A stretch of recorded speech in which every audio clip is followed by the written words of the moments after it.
War is a lie. There is no defeat. There is serenity. There is no victory. There is death.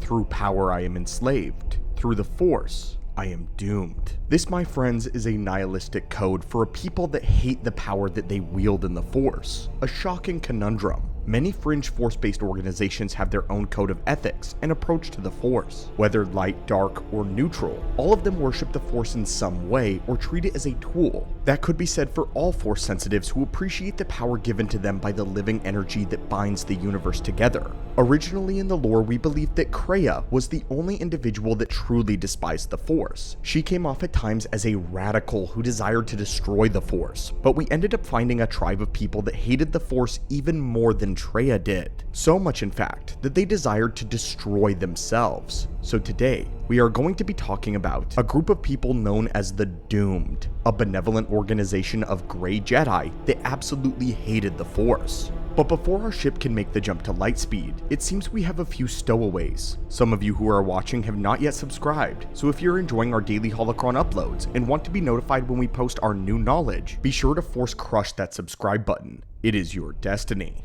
Now, let us open the holocron. Our story begins in the year 6900 BBY, the very conclusion of the 100-Year Darkness. The 100-Year Darkness was a war that was kicked off by the Second Great Jedi Schism, an event which tore the Jedi Order into two halves: the Dark Jedi who followed the man Ajunta Pal, who would battle the Jedi Order for 100 years, falling deep into the practice of alchemy and the dark side. Eventually though, the Dark Jedi would lose because they had become outnumbered, with their final stand happening on the Battle of Korbos. Only a handful of Dark Jedi remained. This group included Ajunta Pal, Zozan, Sorzis Sin, Karnus Mur, and Remulus Drapa, along with 7 others who were all banished to the unknown regions of the galaxy. However, we do not have their names. They would select Sorzis Sin to pilot their ship to navigate space using the dark side, eventually finding their way to the world of Korriban, where Sorzis had heard the dark side whispering to her. This is an extremely abridged version of the founding of the Sith Order, as we reference it quite often in these archives due to it being such a pivotal moment in history. But what happens in the following years is somewhat shrouded in dark mystery,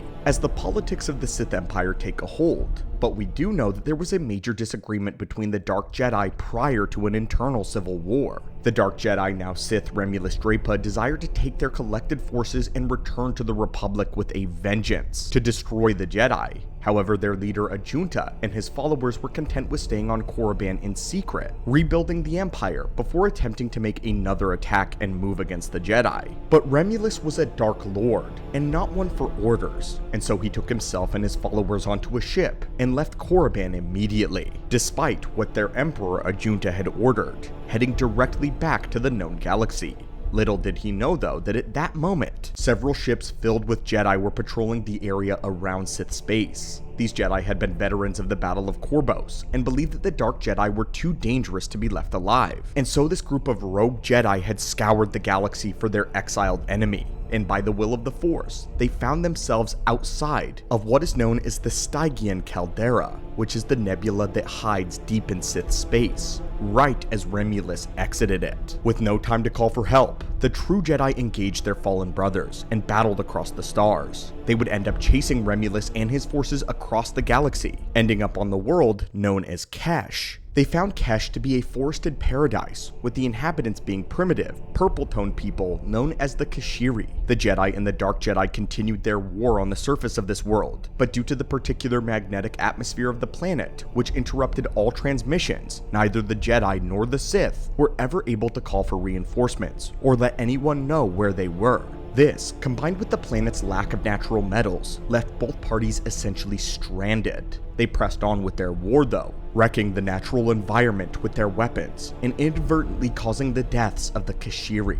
The devastation and death toll was so catastrophic though, that it nearly caused the native life to go extinct, causing a mass extinction event. In this turn of events that can only be called as miraculous though, both the Jedi and the Dark Jedi came to their senses, realized their sins, realized what they were doing to the world that surrounded them. They looked with their own eyes at almost total annihilation that they themselves were responsible for, and they were deeply disturbed. It was said that the fallen Jedi, for all of their depravity, saw the truth. They ceased hostilities immediately, and with the Jedi, they agreed to reconcile with their brethren. And now the Dark Jedi, coming back from the brink of annihilation in the dark side, agreed to seal away their greatest weapon, their leader, Remulus Drapa. The now united Jedi forces combined to stop this Sith, sealing Remulus Drapa away in a metal oubliette and attempting to bury away his evil forever. The two groups became one and withdrew into solitude so that they would never again threaten the lives of the Kashiri people. They established a city together that they called Eshkreen and worked together to create what the Jedi Order had long since lost: true neutrality. By combining their individual knowledges of the light and the dark, they achieved a balance, but the regret for what they had done brought them to hate their own power, even the Jedi ways. They also tossed away their proto-sabers, choosing instead to use spears known as aeromax and bow and arrows as the natives did. But they didn't abandon the use of the Force entirely, but they used it only in wisdom. This was to atone for their crimes against the Kesh. Their descendants would continue to carry out this atonement, honor-bound for the sins of their ancestors. Now,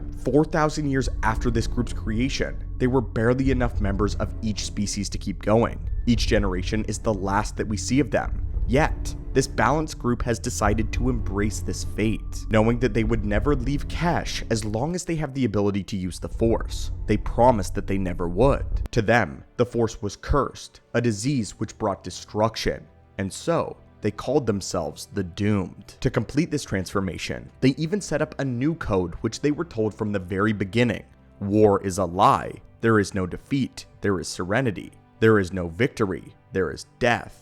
Through power I am enslaved, through the Force I am doomed. By the year 2974 BBY, the group was still alive, but far from thriving. Each of them were Force sensitive, but it was almost like a distant echo since they refused to use that power. Each time they had used the Force, they hated every moment of it. They considered themselves the silent protectors of the Kashiri people, and they remained their protectors when the lost tribe of the Sith crash-landed on the planet 2,000 years after the arrival of the original Dark Jedi War. By now, the Kashiri people had made a mythos out of the events, calling the Great War the Great Calamity. This brought about a war between their protectors and the destroyers. And when the lost tribe landed on Kesh and found themselves stranded there as well, they would manipulate, attempt to subjugate the Kashiri by claiming that they were the Titans known as the Protectors, that the lost tribe were the heroes of the story.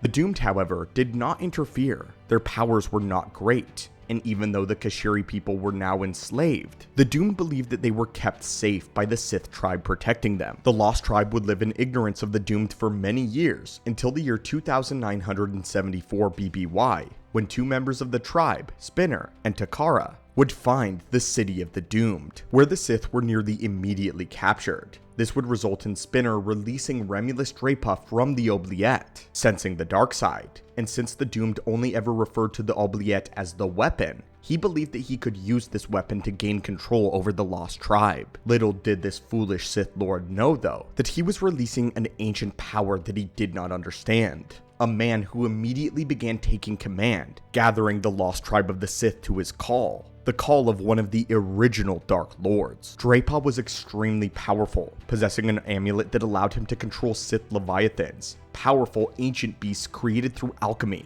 Using the Leviathans, he would utterly destroy all members of the Doomed, destroying the peaceful people, save for one. Through the Doomed's deaths, Remulus Drapa would learn that the Doomed had secretly kept a functional starship buried deep underground, the only way off the entire planet. But the last member of the Doomed would sacrifice herself to buy time, achieving the goal that they had for generations, ending their people for good. The path of good.